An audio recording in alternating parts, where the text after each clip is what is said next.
Hello, hello, hello. Today I'm gonna go over the tank called Object 780. It's a Russian Tier 10 reward tank. It's a heavy boy, but it's kind of very maneuverable, like a typical Russian heavy tank, I would say. There's always this mobility kicked in with it. And right out of the get-go, I will tell you, I like this tank. I have fun in this tank. I think the tank is balanced, and I think the tank is good, and I think it has a little bit uniqueness to it. Obviously, I have a unique style as well. My number is 2275, not part of the 3-digit number group. Damn them. But anyway, I'm not here to talk about the number. I'm here to talk about the tank in itself. And this thing, oh, it got so many small good things about it. Obviously, one of the bad things, you probably already heard about it, is you have frontal fuel tank, so you can easily get set on fire. And the hammer rack is, it's kind of like everywhere on this tank, and it's very easy to sometimes just hammer rack kill it. It happened to me numerous times. Same with the fire. So that's why I'm running a specific equipment, but we'll get into that a little bit later on in the video. But first and foremost, I want to go over the gun. The gun is highly accurate. It's a standard dispersion is 34. I have pumped it down with bond equipment, not without bond accuracy, but just bond. No, not bond accuracy, bounty accuracy. With bond accuracy, bond ventilation to 0.29. So this thing is like a tank destroyer when it comes to dispersion, to be hitting things. Like, there's not that many things that rival versus it. The penetration for the AP is 265. You have 1150 shell velocity. The AP is a fine shell. I have actually not loaded it because we only have 33 shells. I could maybe take off some HE or some APCR for the AP, but the APCR is ridiculous on this thing. Not only, okay, the pen is 311, not the greatest, I'll give you that.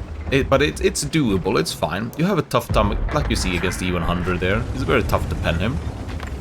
But you have 1480 shell velocity. So your shells is like lightning quick. And that's the big reason I have I have just pumped up full APCR in this tank, because it's just so much fun to go around and be able to catch out all these light tanks that are swooshing, and or you need to fast quick aim at something and just go pew and immediately fire and just catch them out. It is so invigorating, so fun to do those things. And then we have the HE, which has only 65 pen. I say only because it got unnerved damage. It should have the damage as the E75, which is 670, but this is 630. So you have 40 less damage in HE, so it took a nerf there, or like a difference. Usually Russian HE should be, I mean, if it's the 85mm, it usually is has a little bit more damage. And then you have a 930 shell velocity on it. Oh, there is a batch there actually. I know I got spotted, but didn't think he would do much against me. We have a great start, I would say. We have done a massive amount of 0 damage. We keep doing 0 damage, but it's fine. It's fine. I thought this is the type of replay I want to showcase when the armor actually works out in this tank.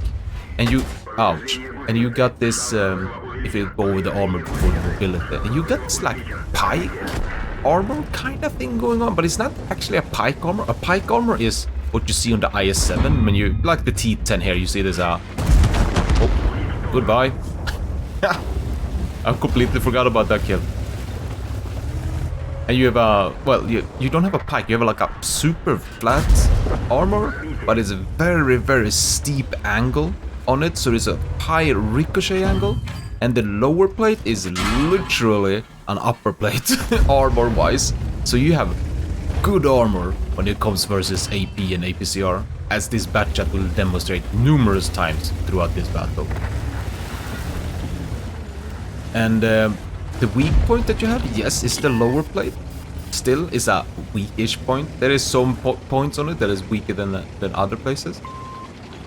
And then you have the cupola, which is a little bit weird. It's like in the center of the tank, in the middle of the tank. So I don't know how the commanders are supposed to sit, because there's supposed to be a breach in the tank, in the turret. So I don't know how he sits. Maybe he lays down some weird position. So the armor is quite effective on this thing. It's a little bit more of the unique style. The closest to like armor scheme would be the Progetto 65, actually. That one has kind of the same thing going for itself, but it's way less armor. But the big point when you're fighting versus this, if you have a tank that has heat, ooh, you go straight through this like butter sometimes when it comes to the lower plate and the upper plate. This is all about how you angle and how you stand with the 780. Oh, even I had to focus there. Now I'm thinking, alright, we need to back out of here. There we have it, TTA, and the Batchet is still on me. Oh, he's gonna shoot me a lot. And the mobility of this tank is surprisingly fine. You have a 45 top speed without anything. It's kind of a struggle to get up to it. And the reverse speed is 15.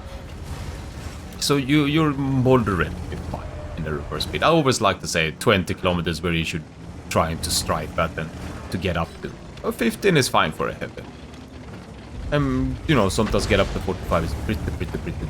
I have a rough reload of 10.7 when it's fully bonded up. I think if you have regular equipment, it's around 10 seconds. And this Progetto, I don't know how many extra life he has, but it seems quite plenty. He has a big struggle when he's aiming on me. And we still can't damage him. Oof. And ooh, there is a lucky bounce. Badger missed again. He is still onto me. And he's still onto me. He's still shot. I'm thinking he's wide there. I felt like it was a hit, but no, maybe. And the other thing that is great with this tank, before we're getting clipped out there, is the view range. You have 410 base view range. That is ridiculously good view range. So that's why this tank allows you to have run just with a almost naked crew, and you're gonna have full view range without doing much.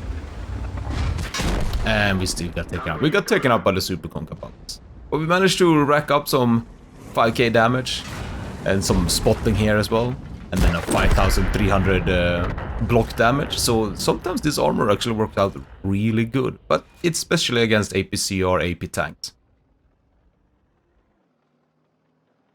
So this tank is a little bit of everything, I would say. It wants to be frontline, it wants to be a sniper, it wants to be a support, and it can kind of do it all, to be honest. It's not a superb tank, but it's a good tank. Let's hop into the next game, where we're gonna talk more about a little bit of equipment.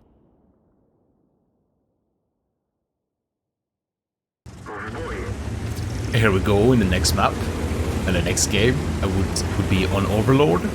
I don't know, I don't like this map in general, but it's like workable, I guess. It's triple artillery, so we gotta be a little bit more safe and careful here. And let's just dive into the equipment phase, I would say. Because the way I set up my tank is that I use ventilation, rammer, and then I use a specific equipment, depending on the map. So on Ghost Town is a map where you can easily get flanked, easily flank someone. You can fight also a lot of flat ground.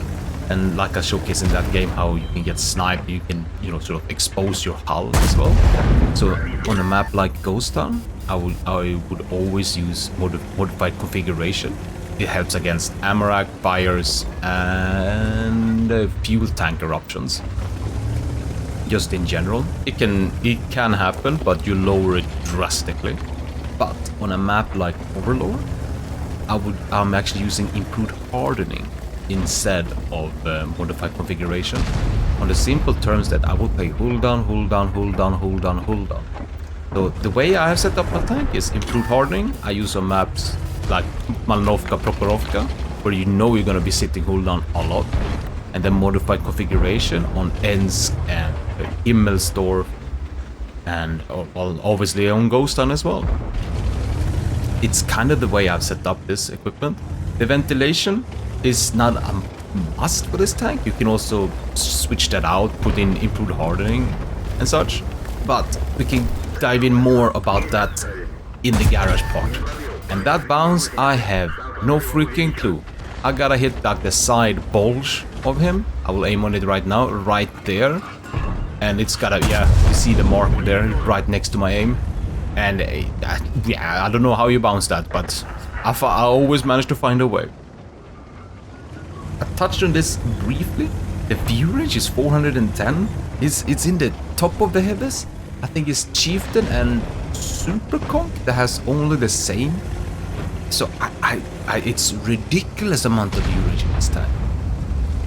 Ooh, and for one of the main, oh yeah, if I go back to the equipment as well, the main reason why you use modified configuration is because, like I said in the very beginning, it has the fuel tank in the front, so when you get pen front, your fuel tank can erupt quickly. Your ammo rack is just on the side of the tank, and it's very easy to do it. I got ammo rack from an HE from an E5, and then I got insta killed by the very next shot. And it's just riddled with this weakness in the hull, so that's why you use a modified configuration of it. The gun is like, oh yeah, I need to also touch on that. You don't have any vertical stabilizer on it because you have ridiculously good aim time, and it's a stop and go tank, which I like to say it's a tank you like to rush up, then you kind of sit at this kind of area until you have won or beaten it. Like I'm working the corner here, for example. And since you're kind of fast, you kind of have the top speed. You can rush down hills and get up to speed. You can quickly get to the certain area. And I really wish my T95 here would be just showing that he wants to be aggressive, because I am giving him space, I am giving him room, but he's not really taking it. But the aim time, the standard aim time is 1.82. 1 second and 82 on a heavy. That is the only other heavies I can think of is like Super Conk in E5 that's faster. I don't think even E5 has faster. Just want to make sure this Conqueror doesn't shoot me again.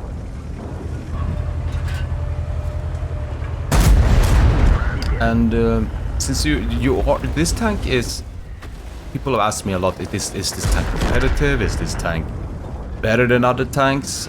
Is this tank better than Oblique 277? I'm trying to blind the T92 here. And I'll say no. It's not better than 277. It's a different version of an IS-7. It's an IS-7 with a weak spot on the very top of the tank. And it got better view range than IS-7 and a more, I would say, reliable gun. This gun feels very reliable. So I wouldn't say it rivals out the 277. It's more that it rivals the IS-7 in certain areas that you would do.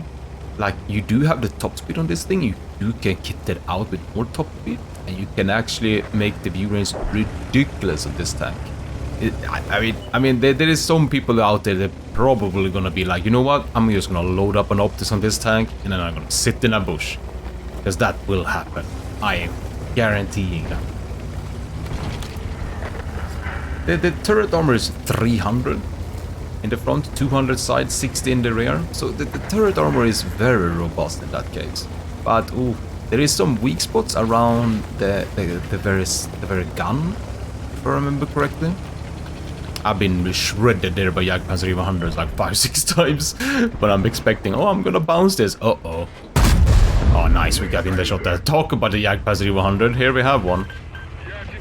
So Jagdpanzer 100 shreds this thing in the turret, but I don't know what stands up against the Jagdpanzer 100. And here I'm thinking he's gonna back down, but no, he goes right back in again.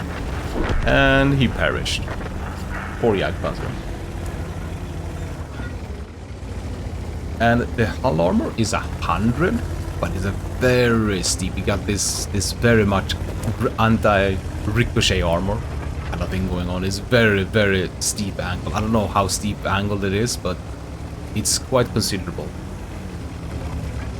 You don't fear tanks that have AP or APCR as much. The only thing you fear, like we talked about, is heat. Against heat with this tank. Oh, I see the T-49 is going for my artillerists, but I'm ignoring him. Oh, there's a 261. Thank you. We found a second one as well, as we were looking. Oh, one thing I forgot to touch upon is the gun depression and gun elevation. You have a gun depression of 7 in this tank. So it's actually quite comfortable to get into hull downs with this. There is a neat... Oh, shame I blinded. I thought maybe artillery sticks out his back end there. There's a neat little trick that you can do with this tank, is that you want to raise it up just a tad bit. I haven't showed it here at all, unfortunately. But if you just go up to a dirt mound or something like that, and then you lift up the tank just a little bit, you make the top cupola super tiny. And it's quite effective and quite easy to do with a tank like this as well. You do have a turret that's a little bit more lenient forward, which is much appreciated than having a dead center. And there we have the artillery, who's panicking, rightly so. So that is a neat trick that you should try to do with this tank. I like to do it on maps like... first thing that comes to mind is Erlenberg from south. Oh, can I have a shot on him? Ah, I waited for a better angle, but then I saw I would have a awful timing. Could have maybe popped it straight on the turret. That is one thing to keep in mind. You don't... Oh, I haven't talked about the armor here as well. I forgot about that. Since you're shaped like a projector in the front, you don't want a side scrape. You can do very shallow side scrape. That is fine. Moving the turret like this is also kind of fine. So you do not want to do aggressive side scrape like I would say you would do that in 60 TP. A little bit you can do that in 60 TP. But with the even 100 you want to do this aggressive side scrape. Or whatever. E75 you can do the good side scrape with as well. Oh, that was closer than what you might think. He could have easily put me on fire with that big alpha, because I'm not running MC here, the modified configuration. I'm running improved hardening on this map because I played a lot of hull down here. And I'm hoping I can maybe snatch the last kill here, going for Top Gun.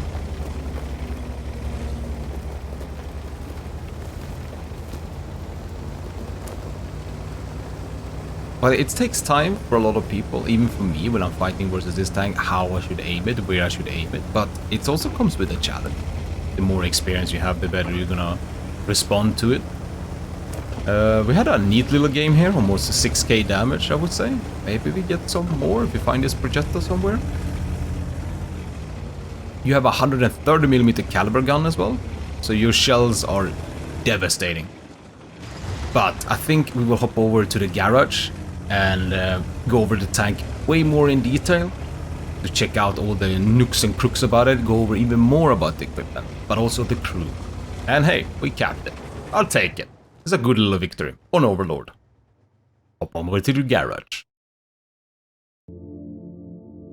Here we are at the garage section of this video, and we're gonna go over the crew, the equipment, shells, consumables, and field modification. But first, let's go over the crew. This is the big thing, I would say, that we need to really take into mind here.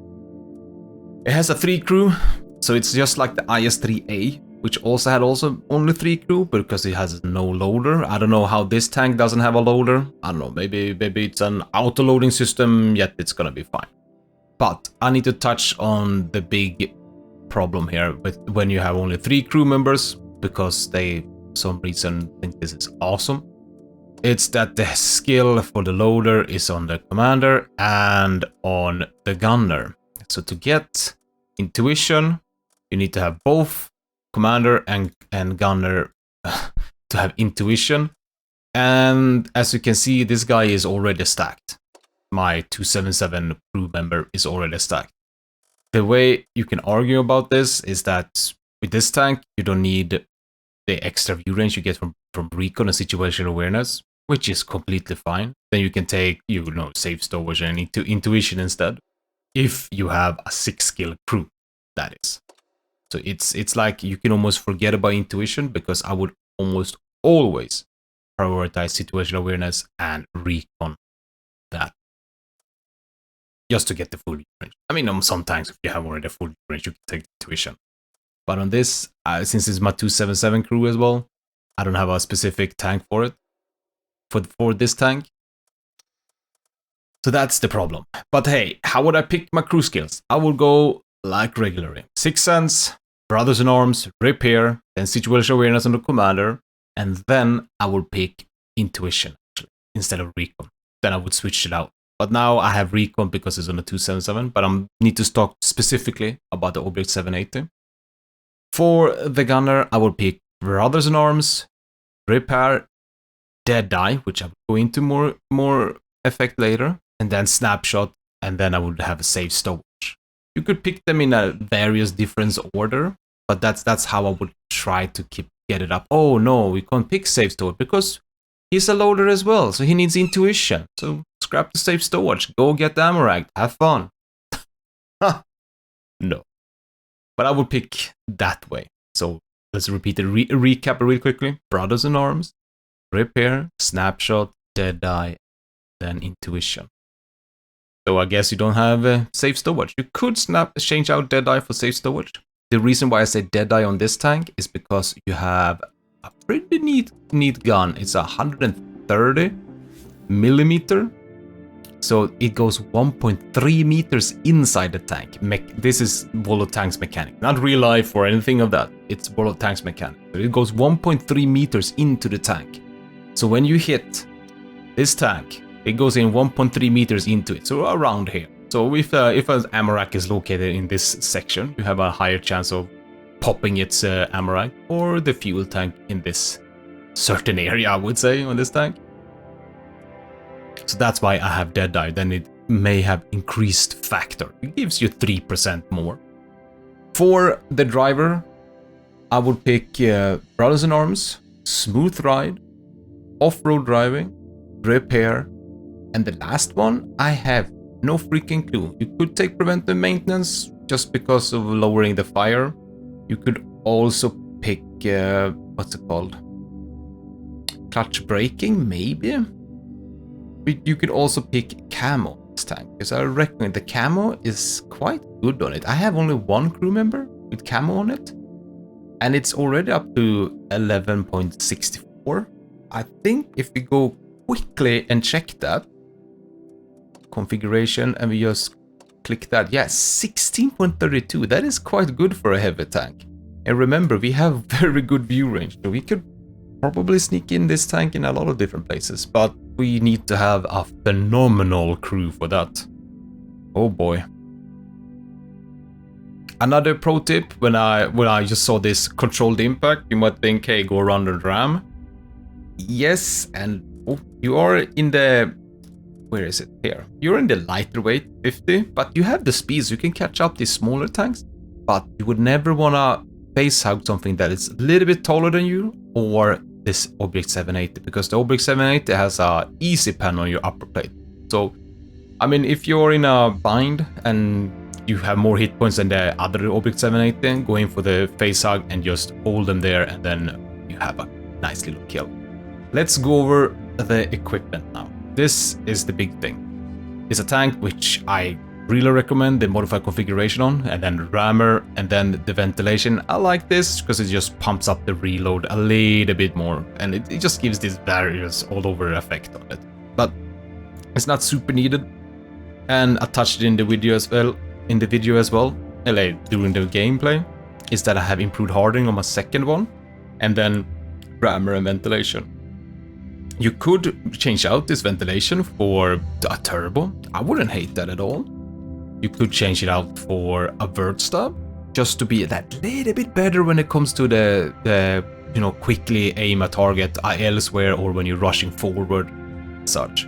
But I think I would try and stick with this. The shoes between which map you get. Either you get a city map with less hull and you're gonna be pushing around, or you're gonna be pushed on that map. You can have the indication at the early of the game. And then when you're gonna be playing a lot of hull down, and it's a hull down map like South Coast or something, or Malinovka, Prokhorovka, where you see hull down a lot and fighting, then we would like to have improved hardening. It's just that Improved hardening gives them more hit points. We can survive a little bit longer just using the turret. We're not going to expose our hull at all. But when we know we're going to expose the hull, we want to use the modified configuration. One of the few tanks I have it on. I have it on actually a couple of tanks. I see now. Minus the EBR there. It's for the race. And yeah, that is pretty much about the equipment. But yeah, I like this. I like what I have already. And as you can see, 029. That is ridiculously. And then we have the shells. And here, I would pick more AP. But this APCR is just ludicrously good. Oh my god. This is so quickly. I love just full 30. Just say screw it. I don't want to have intuition. I tried to put intuition, but it didn't really work out. I didn't really use it too much. The only time I would use it is for this HE. But the big thing about this is that the HE here has less damage than other HE. So if we take a comparison about the gun, this is gonna love, because usually it's the other way around. And then we take the E75. I touched upon this in the video. What you can see is that you have 640 HE here and 670 on the German counterpart. So you have more HE damage than this thing. So in that terms, it got a slight nerf for some reason. I don't know why it took the less than 30. So sometimes it's not really like you don't roll that higher with the HE than you do with the APCR or AP. I wasn't even considering removing more, but I never shot out my 30 shells yet. I've been close to it a couple of times. I've been close to it, having down to like 2 shells. So I'm probably gonna remove 1 or 2. But that's it. In the consumables, you could argue they should use automatic fire extinguisher on this tank, and I'll be a little bit on board with that. If you're not gonna use modified configuration, you must have automatic fire extinguisher on this tank. So it could be one of those cases where maybe it's time, but I can't give up on the extra combat ration. It's too good. It's too good. Let's go over another thing here, and that is the field modification. And oh no, don't click there. Click back here. There we go. And how I like to set up my tank is to have all-terrain, just faster, more maneuverable. Final solution aim is so good. You have so fast aim time. And then even more view range. You get roughly 1 second extra stun. With extra stun, you get one more second stunned when you have this one. And I would say the view range outweighs it. And then what we want to pick here is obviously firepower. Get that extra boosted damage up. The next one, I'm at an impasse here. Because a lot of times I'm not using my 45 top speed. I'm not getting up to 40 a lot of times.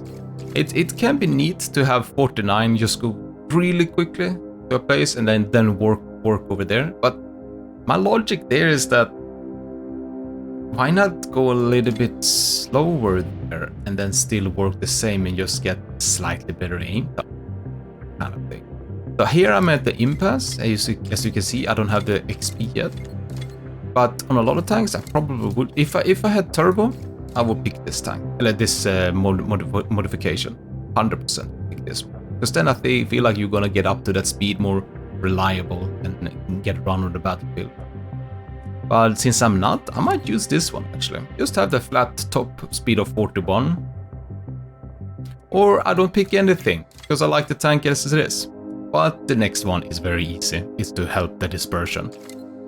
When we're moving around, this thing is gonna have quite the effect on it. It's gonna be a little bit effect. Actually, it's quite a little bit effect. It won't be a big change, but it will help out a little bit. So that is my picks for the field modification for this tank. The Obix 780. It can be a more formidable beast on the battlefield. It's a good, balanced, fun tank to play with. It's very versatile. I think the role they gave it was a breakthrough. Yeah, it's a breakthrough, but I like to call this more a versatile tank. The only thing it lacks is to have a good side scraping moment. Like you can see how this opens up when you side scrape with this tank. So shallow side scrape, you have this slight out of bounds angle going on. But that's my little review of the Object 780. I hope you liked it, and stay tuned because I will be uploading more. But that's it. Take care, and I'll see you in the future.